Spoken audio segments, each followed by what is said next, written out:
Gracias por unirse a los medios comunitarios del país y a este espacio Democracia en Ecuador. Qué gusto que junto a nosotros sigan conociendo a los candidatos presidenciales que aspiran llegar a Carondelet en 2025. Hoy nos acompaña Víctor Arauz, general guayaquileño en servicio pasivo de la Policía Nacional. Han sido más de 36 años de servicio en la policía y hoy el señor Arauz junto a Cristina Carrera completan el binomio presidencial del movimiento Pueblo, Igualdad y Democracia. Vamos a saludarlo para luego ir conociendo sus propuestas, así que bienvenido a este espacio. Gracias por su tiempo en agenda. No, y gracias por su invitación, Elba. Un placer compartir estos minutos con ustedes y un abrazo a todo el país que nos escucha.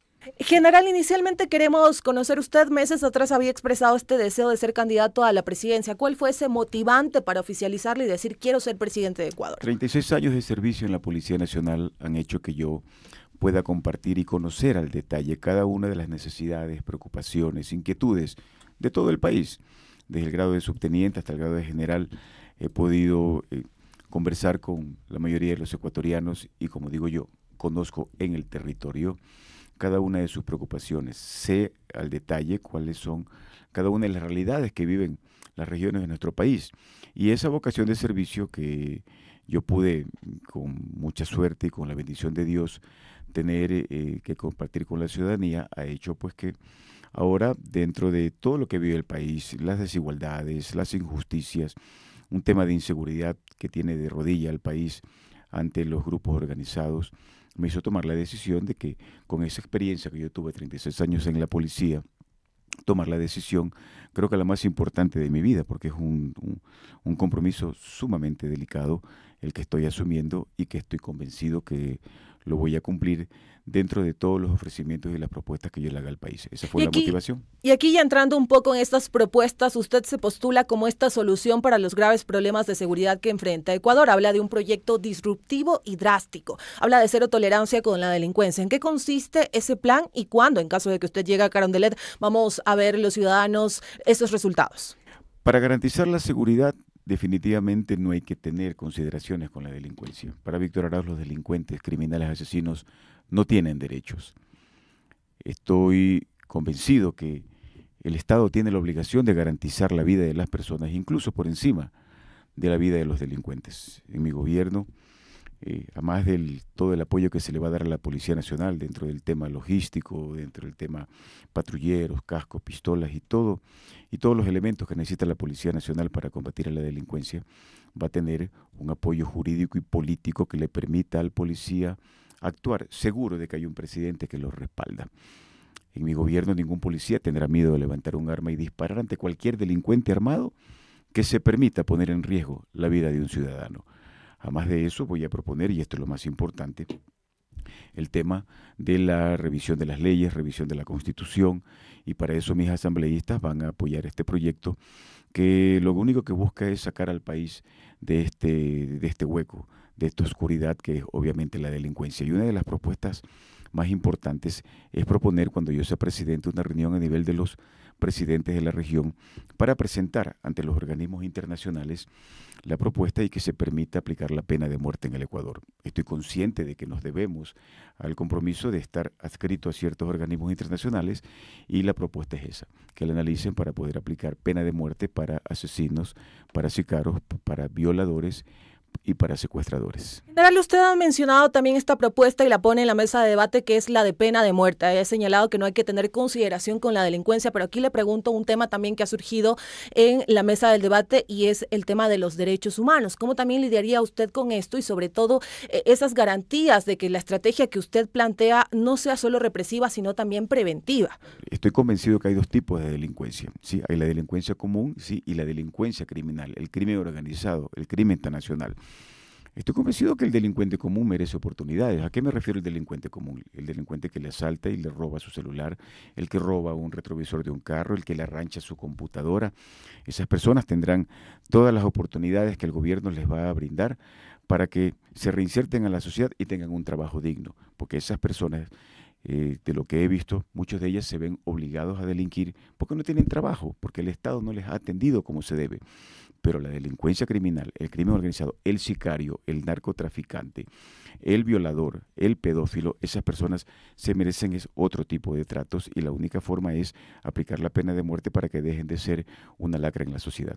Y también consultarle, cuando se habla de este combate a la inseguridad, se pone sobre la mesa el tema de recuperar el tejido social, en trabajar para reducir la pobreza, las brechas entre zonas urbanas y rurales, que se siguen ampliando y sobre todo también darles oportunidad a los jóvenes que hemos visto que se están involucrando con las organizaciones delictivas. Hay también cómo es su plan para que en este caso pues se mejore el tejido social, que es de tanto lo que se habla en el país, que hay que trabajar mucho en eso para combatir la inseguridad. Primero le respondo la última parte de la última pregunta, el tema de los organismos internacionales de derechos humanos.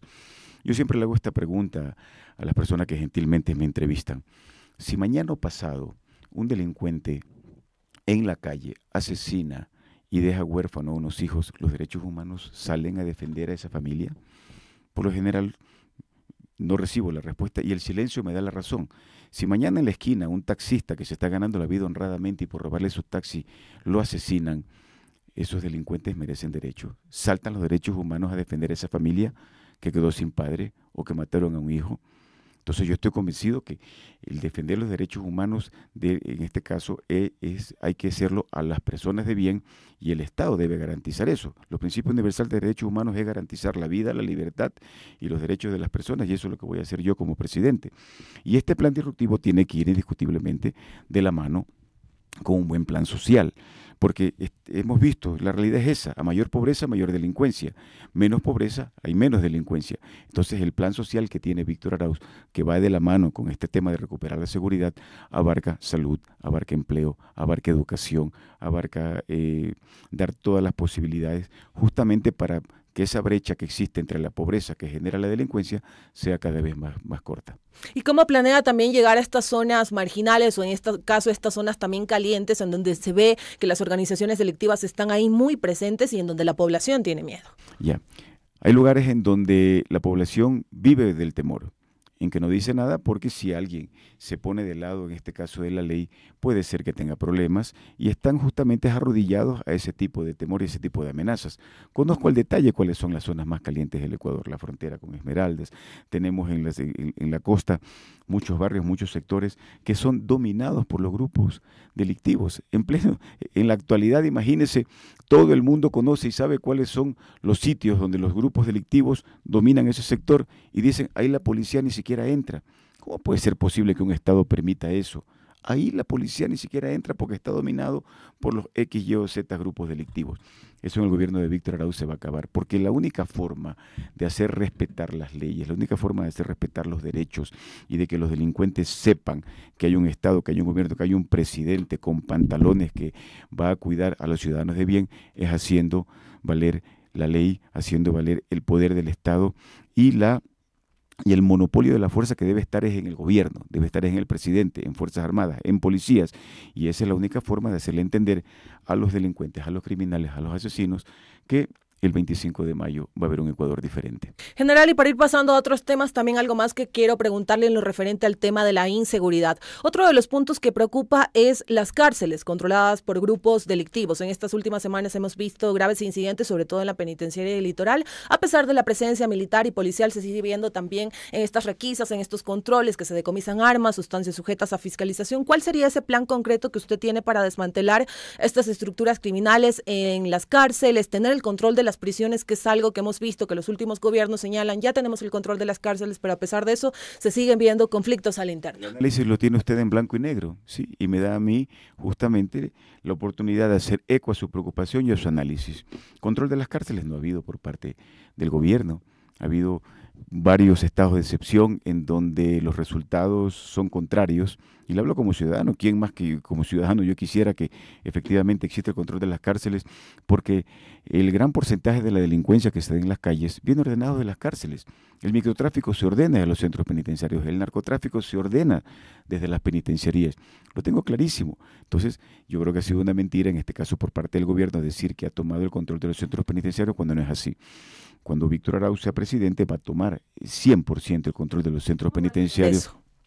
Bueno, pues imponiendo pues el poder que tiene el Estado, imponiendo el poder que tiene policía, Fuerzas Armadas, haciendo una requisa y sobre todo y de entrada hacer una reubicación de los presos. ¿Qué control puede haber en las cárceles si todavía los pabellones siguen siendo dominados y dirigidos por los líderes de las organizaciones delictivas? Que La Roca están los líderes es una burla. Entran y salen cuando les da la gana, y justamente eso también va de la mano por una pésima administración que ha habido por parte del SNAI, corrupción por parte de los directores del SNAI. Hay que tomar medidas, las cosas están ahí sobre la mesa, no hay que inventarse nada, Elba, simplemente hay que tener el carácter y la decisión para hacerlo. Y Víctor Arauz va a tomar el control de los centros penitenciarios, y lo vengo diciendo a todos los prisioneros, van a tener que someterse a un verdadero régimen de rehabilitación. Rehabilitación no es tener todas las preventas, rehabilitación no es hacer lo que le da la gana, rehabilitación no es seguir ordenando desde dentro de las cárceles asesinatos, narcotráfico.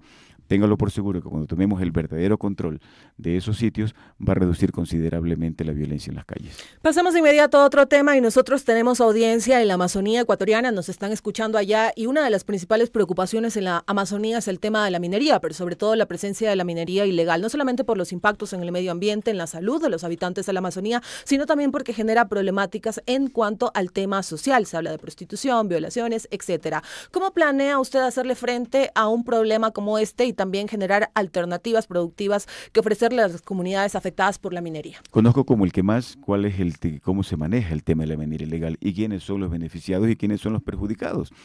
Cuando yo estaba en servicio activo hicimos varios operativos importantes allá que lamentablemente no tuvieron continuidad, no tuvieron permanencia. Se tomó momentáneamente el control de los centros penitenciarios en la Amazonía, en el sector de Imbabura, en Buenos Aires, pero nuevamente los grupos delictivos volvieron a tomar y la minería ilegal sigue siendo para beneficio, en este caso, de las empresas que no están legalmente establecidas y el perjuicio para quienes en realidad deben recibir, que son los ecuatorianos.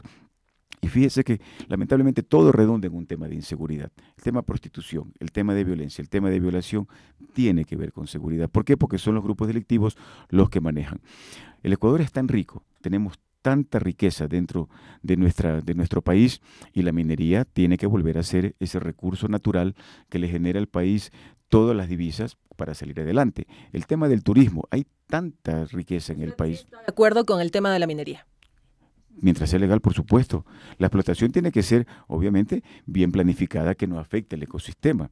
No por, obviamente, tener los recursos, vamos a destruir un ecosistema y vamos a dañar prácticamente nuestra propia casa, nuestro propio hogar, y eso no tendría perdón. Y en la Amazonía, sobre todo, que ahí hay grupos ancestrales, hay mucha gente de la Amazonía que defiende mucho su tierra y eso se va a respetar. Seguimos y pasemos de inmediato a otro tema, pero también centrado en la Amazonía. Otro de los problemas que preocupa a la Amazonía ecuatoriana, hemos visto también a legisladores en la Asamblea, legisladores de la Amazonía que piden se declare en emergencia esta zona del país debido a problemas en inseguridad, debido a problemas en educación, en salud. ¿Cómo podría usted mejorar el tema de la educación en zonas amazónicas de Ecuador?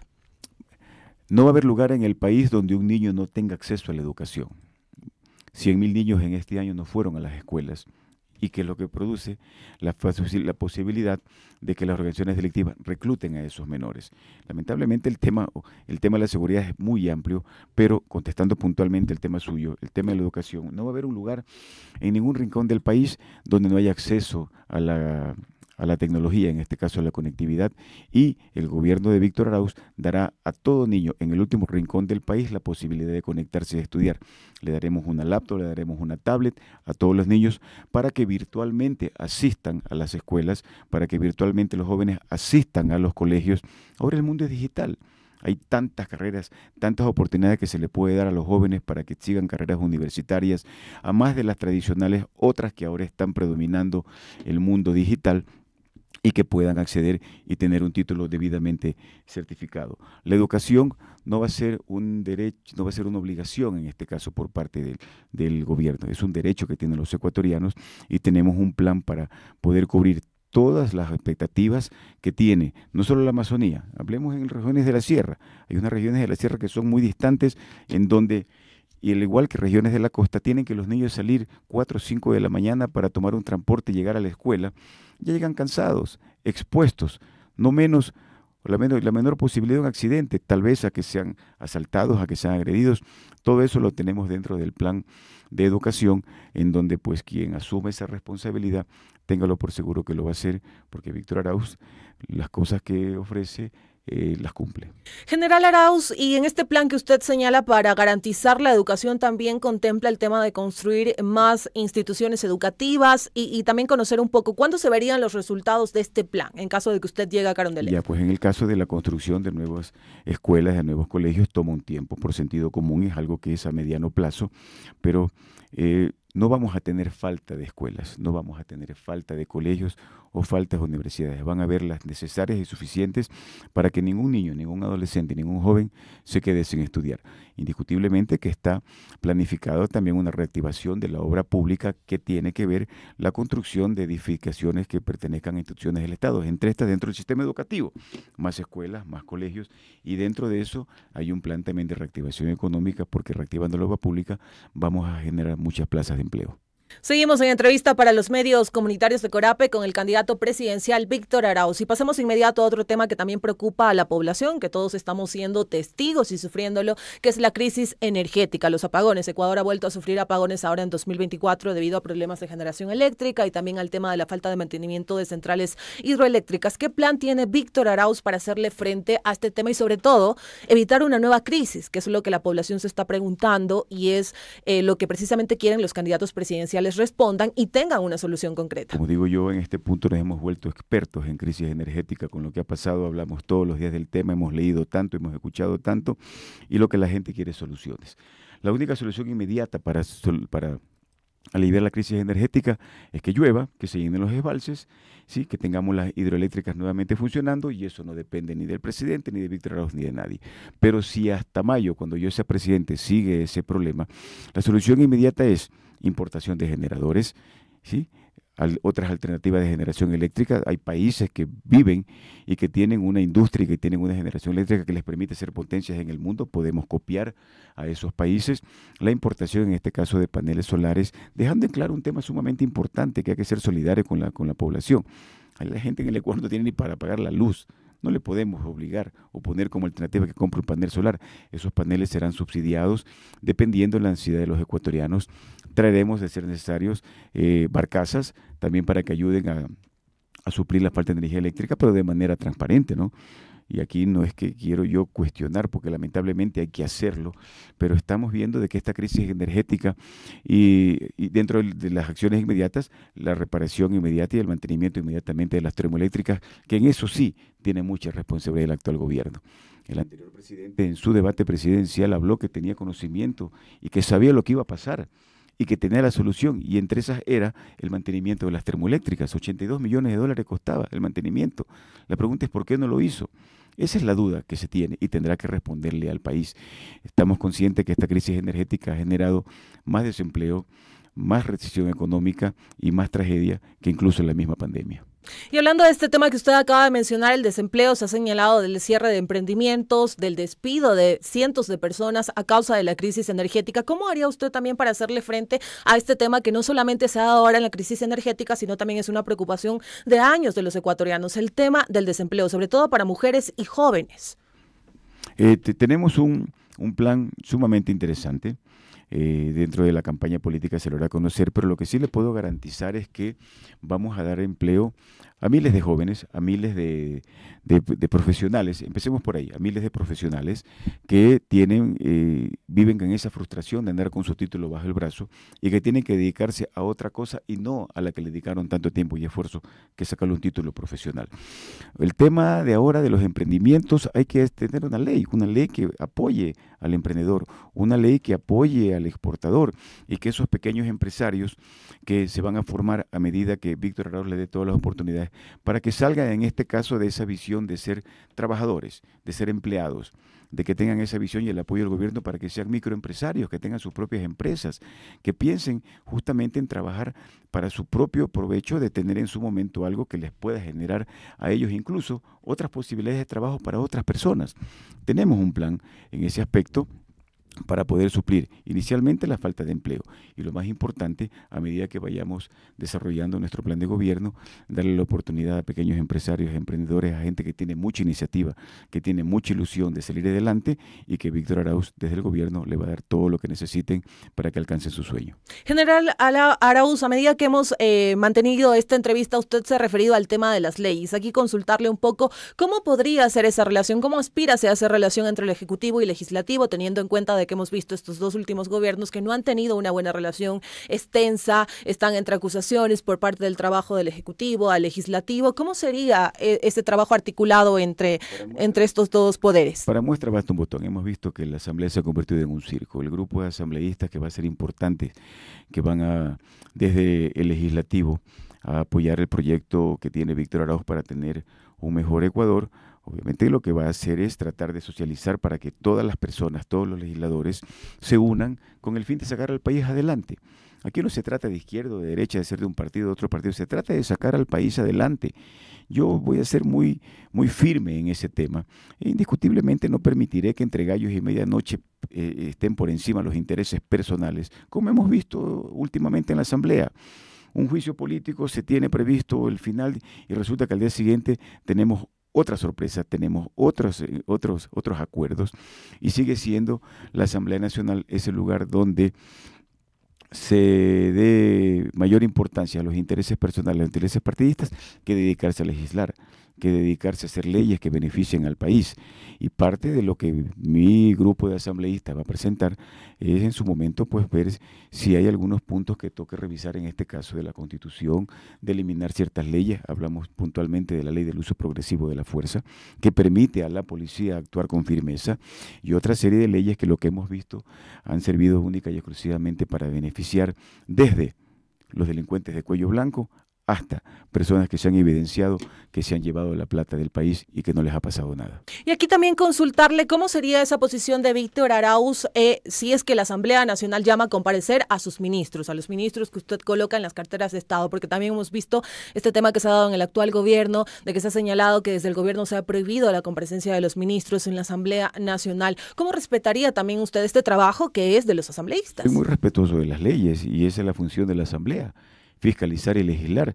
Y si alguno de mis ministros está dentro de las posibilidades de que la Asamblea cuestione su trabajo y que le llame a una versión, una declaración, que lo llame a alguna comisión o peor aún, a la posibilidad de analizar un juicio político, pues tendrá que asistir, es parte de.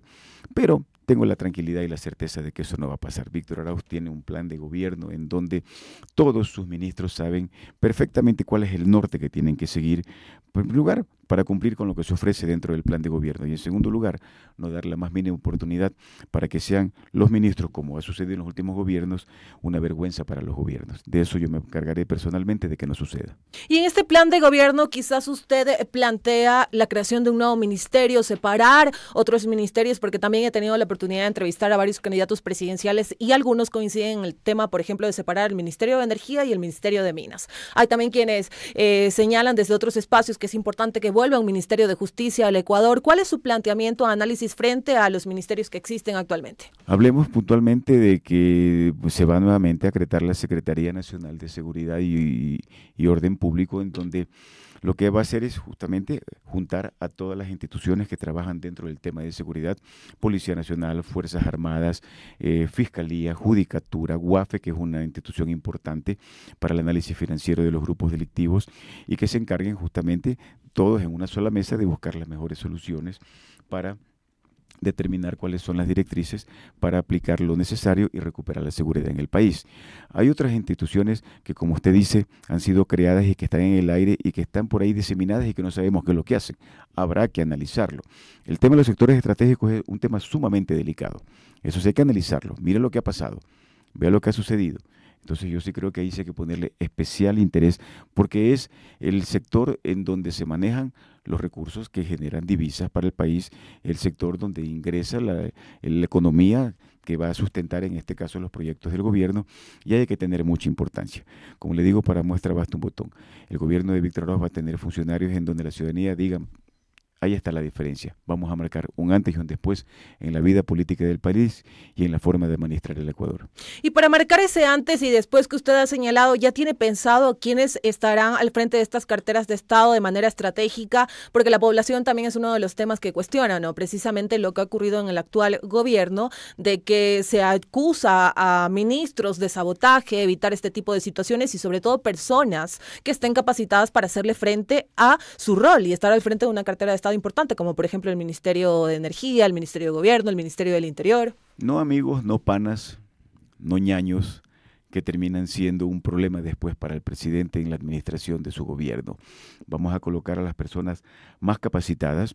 Se me ocurre de pronto llamar tal vez un concurso por parte de incluso de cada uno de los sectores, ¿sí? Para que propongan ellos quién podría ser la persona que se puede encargar del manejo en cada uno de los ministerios, en cada uno de los sectores. Lo que sí le digo desde ya, Ministerio del Interior va a ser un general en servicio pasivo de la policía. El general más reconocido y más respetado por la institución policial será el ministro del Interior. Ministro de Defensa tiene que ser un general o almirante en servicio pasivo, el más respetado y el más reconocido por Fuerzas Armadas. Mis gobernadores serán generales en servicio pasivo, tanto de Fuerzas Armadas como de policía, ¿sí? Para que justamente tengan la misma línea y la misma visión de qué es lo que tienen que hacer dentro del plan disruptivo de seguridad para recuperar la paz del Ecuador. Y permítame hacer solo un eco. Usted decía el tema de sabotaje. Sabemos perfectamente dónde va ese tema de sabotaje, en donde lo único que se evidenció fue una falta del respeto a la mujer ecuatoriana. Ha quedado evidente que sabotaje nunca hubo, que hubo un mal manejo en este caso del presidente, pero bueno, eso lo trataremos en otro momento. ¿Y cómo va a ser su relación, en este caso también el rol que se le va a delegar a la vicepresidenta del Ecuador en caso de que llegue Cristina Carrera, que es su binomio? Cristina Carrera es una madre, una mujer, una profesional del derecho que tiene una extraordinaria relación conmigo, que nació justamente en nuestro proyecto político, y Cristina Carrera va a tener la gran responsabilidad de poner en el sitio que se merece la mujer ecuatoriana, de hacer respetar a la mujer ecuatoriana en todos sus ámbitos, ¿sí? Cultural, étnico, profesional, y va a tener un papel importantísimo dentro del gobierno y mucha responsabilidad, sobre todo en el área social, y que va a demostrar que en este caso la relación que tiene el presidente con vicepresidenta va a ser, como digo, algo que va a marcar un antes y un después de cómo se debe manejar, en este caso, la presidencia y vicepresidencia como las dos principales autoridades del Estado. Seguimos en entrevista con Víctor Arauz, candidato del Movimiento Pueblo, Igualdad y Democracia. Y también otro de los temas que preocupa a la población, a quienes nos están escuchando, es el tema de la salud pública y el desabastecimiento de medicinas. En este año, en estos meses, hemos visto también la protesta de pacientes renales, de pacientes con enfermedades catastróficas, quienes hablan del desabastecimiento de medicamentos, de la falta de atención en espacios públicos y también de esta deuda que mantiene el gobierno nacional con prestadores externos de salud. ¿Cómo le haría frente a un tema como este? ¿Usted cómo le haría frente y en cuánto tiempo se espera también ver esos resultados, que es la población lo que demanda de manera urgente también? Eso tiene que ser una atención inmediata y resultados inmediatos. La desatención que existe en los hospitales es de terror, definitivamente. Las personas van enfermas y salen peor de lo que ingresan por esa frustración y esa desatención que existe, esa falta de solidaridad. Yo he conversado con el gremio de los trabajadores de la salud, de los médicos, y uno de los compromisos que tengo con ellos, el rato que yo sea presidente, es dar una atención digna al paciente, que con lo poco que se tenga, dar una atención digna al paciente. Lo primero que va a hacer Víctor Arauz, dotar de medicinas a todos los hospitales. No hay una paracetamol, no hay una medicina que permita por lo menos momentáneamente calmar el dolor de alguna enfermedad de las personas que buscan atención en los hospitales públicos.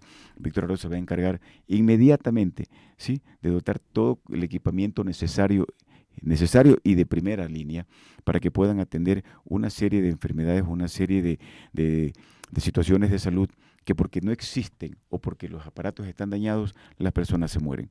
Hace 2 meses vimos cómo se murieron una cantidad de personas enfermas de diálisis porque no habían dado mantenimiento para darles el tratamiento de diálisis, responsabilidad del gobierno. ¿Cómo puede ser posible que vaya una persona a sacar una cita y le digan venga en 3 semanas recién para darle una cita? O peor aún, a planificar una enfermedad casi urgente y digan tengo cupo para después de 3 meses. Esa es la falta de solidaridad. Eso es algo que no tiene nombre y que Víctor Arauz, una de las primeras cosas que va a hacer es darle una atención inmediata y que el ciudadano ecuatoriano, que depende en este caso de la atención pública, no va a tener nada que envidiarle a la atención privada. Y ya en la parte final, para quienes han estado pendientes de esta entrevista, por favor, su mensaje. Un abrazo a todo el país, un abrazo a todo el Ecuador. Víctor Arauz tiene un plan importante que va a sacar al Ecuador de toda esta crisis y que va a hacer que todos los ecuatorianos nos sintamos orgullosos de vivir en nuestro país. A todos esos migrantes van a tener un Ecuador para querer regresar. A todas esas personas que quieren salir del país van a tener una razón para querer quedarse aquí, porque hay esperanza y Víctor Arauz se las va a dar a todos y cada uno de ustedes. Juntos les invito a que hagamos un camino seguro y tengamos un mejor Ecuador, a todo ese Ecuador que todos los ecuatorianos merecemos y soñamos. Un abrazo, palabra de general. Muchísimas gracias por acompañarnos. Que tengan un excelente Gracias resto por del la día. invitación, Elvita. Amigos y amigas, nos vamos a una pausa. Sigan en sintonía de la red informativa que hacemos Corapea a nivel nacional.